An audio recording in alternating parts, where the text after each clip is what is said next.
I don't know why I do it to myself, guys. I don't know why.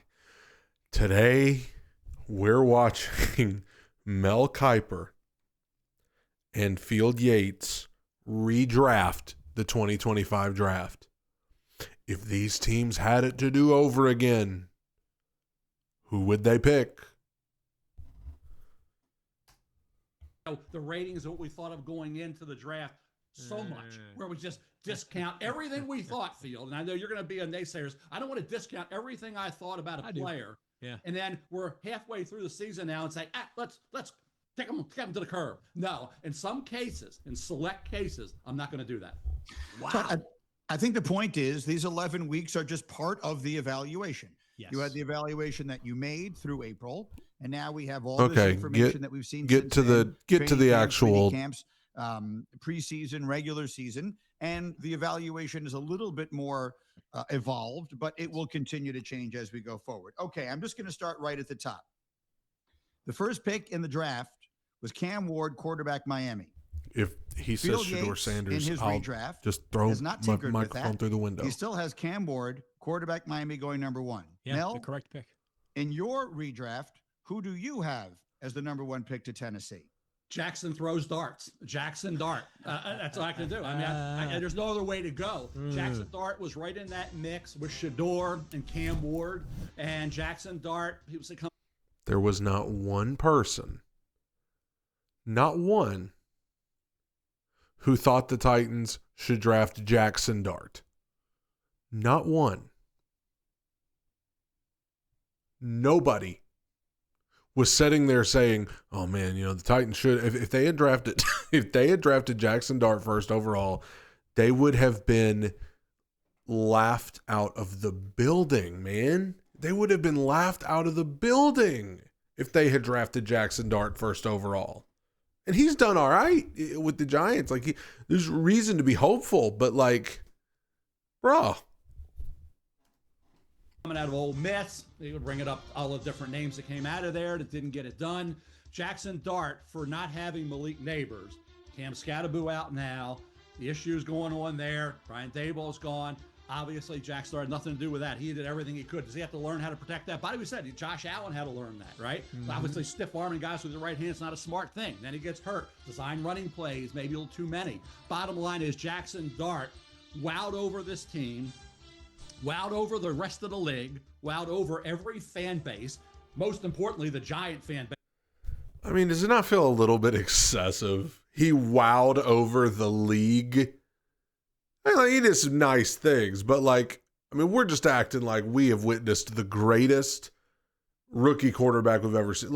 He done all right, but wowed over the league. I mean, come on. There's reason to be hopeful. If I'm a Giants fan, I'd feel hopeful. But, we're just acting like we've seen greatness on display. So now it feels like, okay, in a division with Hurts and a division with Prescott, and here I had Jackson Dart going to New Orleans at 9. Mm-hmm. So I thought that would be a great pick for the Saints, all the reasons we talked about. So this guy didn't come from a third-round grade, and all of a sudden we're overreacting to what we've seen over a few games, over half the year, basically. I'm going Jackson Dart without question at number one to the Tennessee Titans. Okay, I pondered Jackson Dart, but I stuck with Cam Ward as... Why does Mel Kiper hate Cam Ward? Literally, he has raved about Shedeur. Now he has raved about Jackson Dart. This dude has never... did Cam Ward steal this guy's girlfriend or something?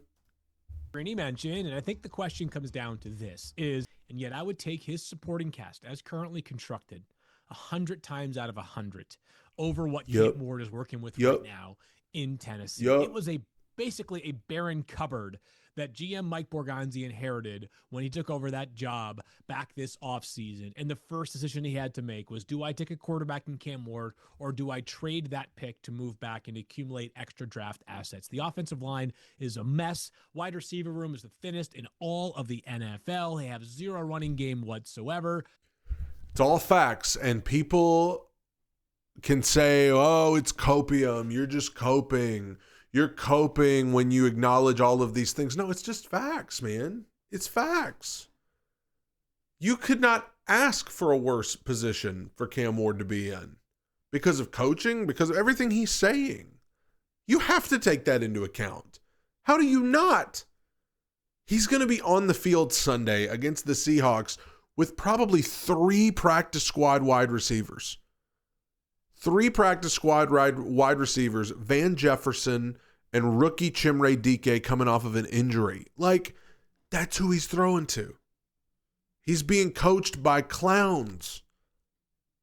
I'm not saying he doesn't have stuff to work on, but how do you not account for that too, Mel? Yes, Cam Ward has been inconsistent. The accuracy has not been ideal. There have been too many turnovers. The big-time throws that I see from Cam Ward, those are the ones that keep me coming back for more and keep me thinking that this player is going to one day be considered special in the NFL. Jackson's done a ton to prove that he belongs and he was worth every bit of the first-round investment and a whole lot more than the Giants made in him. But Cam Ward holds strong at number 1 in my redraft. Boo hoo hoo. Boo hoo hoo. Let's stop the pity party, Field. What? Let's stop the pity party. This whole thing about he's got better. You weren't saying that about Will Levis last year and the year before. Who cares? Because it wasn't true about Will Levis. Will Levis had DeAndre Hopkins.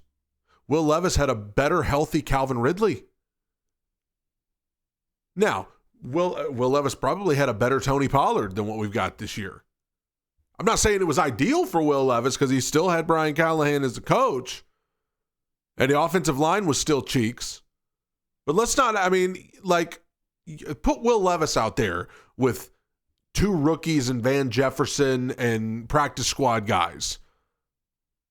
Like, it's all boo-hoo-hoo until it's, Shedeur didn't do good till he did because he didn't take first team reps. Well, he was third-string quarterback. Why would he take first-string reps? Oh, it's the coaching in Cleveland, but in Tennessee, when we want it to be, it's just because of Cam.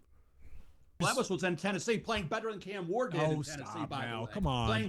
Playing better as a rookie. Nobody was giving him a pity. As a rookie, where he came in halfway through the season with Mike Vrabel as his coach and Derrick Henry as his running back and really good DeAndre Hopkins at wide receiver and a better defense. Like, are you kidding me?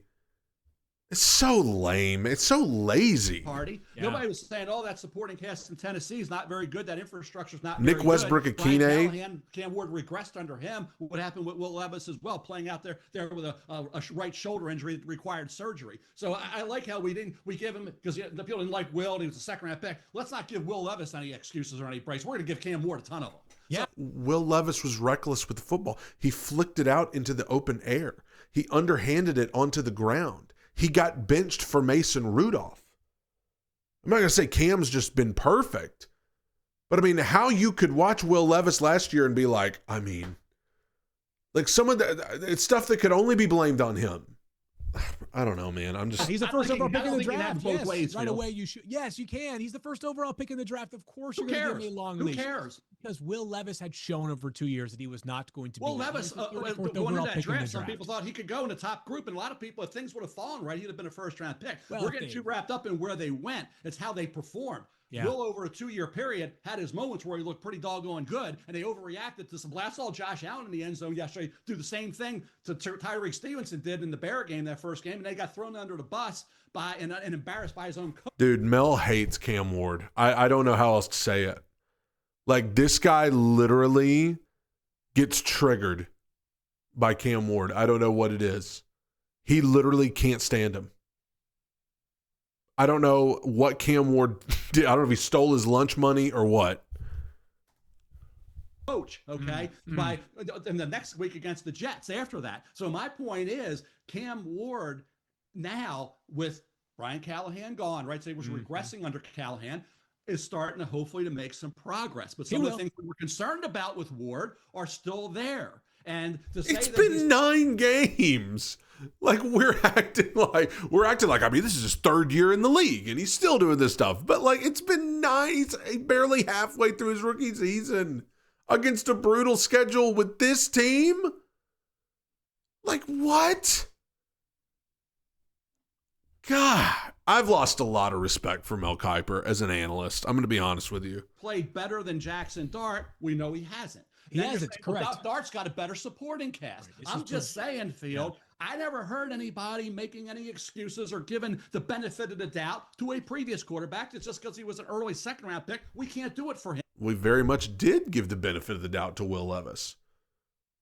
Like, we absolutely, like, I remember going into that game where he got benched for Mason Rudolph toward the end of last season. We were all pretty much on board with Will Levis for 2025 because he was playing better and, you know, he looked like he was kind of headed in the right direction. And then he came out and was just awful against the Bengals. And then he came out in the last game against Houston and was awful against them. Like, he absolutely got the benefit of the doubt. He 100% did. Yes, we can do it for the number 1 pick overall. We can. I don't see the point there. We can, because when you're drafted number 1 overall, first of all, it's a testament to just how bad the team was the year prior, right? You have the number 1 overall pick, not via a trade. And second of all, you are going to be given every chance to both succeed and potentially fail, right? We need to see, we need to play out the string before we say, okay, this guy is not it. The economics of the NFL matter in this case. To me, if you put Jackson Dart in Tennessee, maybe it's a little bit better. But I don't think so. I don't think it would be. I think with Jackson Dart, it would be every bit as bad as it is, if not worse, 100%. I don't know. This is, again, as I say, the Giants and the Titans are the two teams that up to this point have fired their head coach, and yet it feels like Jackson Dart, who has also had his head coach fired and his number 1 receiver and his number 1 running back both gone for the year. He feels like he's in a much, much better set of infrastructure than what we have with Cam Ward. So we have a variety of social responses Okay. that I can read for you here, and because they're all over the board, as you might expect. At Aaron tweets at us, Jackson Dart is not going first overall in a redraft. Well, Aaron, you stand corrected. yes, he is. And yes, he did. No, he's not. At Lion Claw, here's the really interesting one. At Lion Claw tweets, the Giants would be better with Ward, the Titans worse with Dart, who has the benefit of the better team. That's really the sort of the argument Field is making. Yes. For the record, I don't necessarily agree with it. I'm just reading it. And the third one from Amb Sace tweets, as good as Dart's been, I'm not sure he'd have done anything in Tennessee. That entire roster and staff are garbage. Here's the thing that I would want to remind everyone of. A year ago at this time, we would have been putting a lot of people ahead of Caleb Williams. Yes. Because he inherited a terrible situation with, actually, he didn't have terrible talent around him, but it was a just overmatched coaching. Eberflus. With bad coaching. The whole thing was just a mess. And now here he is a half a year later, and look at him. So could that be the situation with Cam Ward a year from now? Hopefully, for everyone's sake, especially his. But no. And I agree. I just make the point about the previous quarterback because the offensive line was terrible. It was a turnstile, and the receivers were dropping balls. And this quarterback has dealt with the same thing. It's gotten worse. So, it has gotten worse. It didn't get worse. It did not. It's gotten worse. Mel, I'm about to punch you. I'm about to punch you through the screen because it has gotten worse. We went from healthy Calvin Ridley, DeAndre Hopkins, and Nick Westbrook-Akine to rookies and Van Jefferson. Yes, it has gotten worse. And Calvin Ridley was worse before he broke his leg. He was dropping balls more than anybody.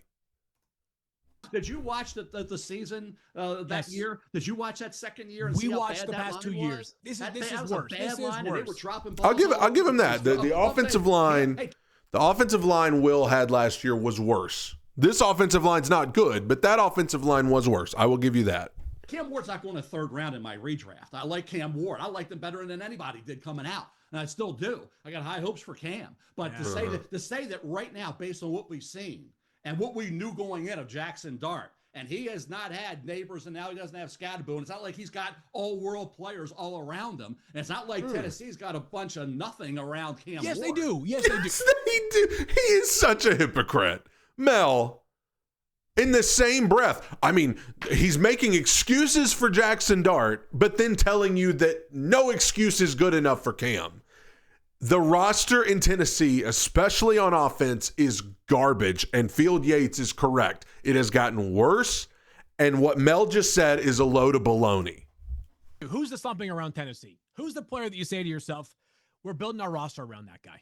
Well, they thought going in that they had some pretty good young players. Well, they thought going in. That's not an answer to the question. Right now, as it stands today, Manor had some drops, right? Fourth Ridley round got a pick. ton of money. He's had drops. I'm not saying you're wrong, Field. I'm not saying the offensive line, the issues there. Yes, you are. You've been saying he's wrong this whole time. That's why you're getting wide-eyed and moving your head around so much. I'm not saying you're wrong. I'm just saying it's interesting that we're defending and making excuses for a young quarterback when a previous young quarterback was dealing with the You're making excuses for Jackson Dart in the same breath. same thing or worse, and you guys were ripping him. That's all I'm saying. Just be fair. That's all I'm saying. Oh my gosh, Mel. Be fair. You haven't been fair one time in this whole discussion. So taking Will Levis out of this, because we've obviously touched a nerve with Mel, here's what I will say, is that if my team, which is the New York Jets, who have 5 first-round picks in the next 2 drafts, could trade 3 of them for either of the 2 quarterbacks, I would rather have Dart. And I based on what I've seen from Dart and Field, I don't disagree with your general take that things are worse in Tennessee than they are with the Giants. I agree the Giants, I think, are a better situation than the Titans. Yes. But to me, I've seen some stuff from Dart that suggests he has a magic quality about him. And I don't know if Cam Ward does or doesn't. And I hope that he does. And again, to Mel's point, Cam Ward is coming up in his draft soon. It's not as though we're dropping him completely out of the realm of possibility. But I guess, Field, what I'm trying to say is sometimes with young quarterbacks, you're just looking for something that says to you, wait a minute, there's something special here. And I feel like we've seen that. Yes, from 2 and 8. Do you not feel that way? Oh, I feel like we've seen it. He's going to go very high in my redraft as well. And on top of that, Greeny, playing in New York requires a certain disposition at quarterback. It requires a certain confidence that if there's any doubt about Jackson Dart's confidence, there should not be any more. He carries himself. Is there any doubt about Cam's? Like, do you understand what I'm saying? Like, what are we? We're just picking and choosing. It drives me nuts, man. That's why I can't. I mean, I say I can't watch shows like this, but then I do on here, and it makes me crazy. It's just that's ridiculous. What a pathetic argument from Mel. But I shouldn't expect anything less. Tighten up.